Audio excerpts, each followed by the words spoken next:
خود اس پہاڑ سے محبت کرتا ہوں۔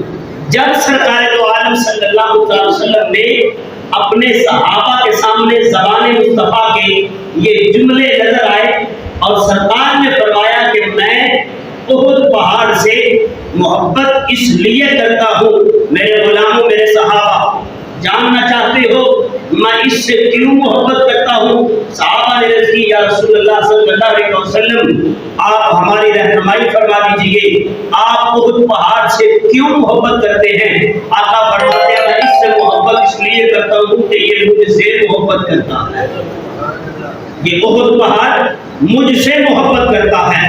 سرکار دو عالم صلی اللہ علیہ وسلم نے پھر فرمایا میرے غلاموں، میرے صحابہ جب بھی تمہارا گزر، جس وقت بھی تمہارا گزر جبل احد کے قریب سے ہو، احد پہاڑ کے قریب سے گزرو، آقا فرماتے ہیں اس کا پھل چکھ لیا کرو، اس کا پھل چکھ لیا کرو، اس کا پھل کھا لیا کرو۔ میرے رب نے احد پہاڑ کے پھل کے اندر بڑی برکت فرمائی ہے۔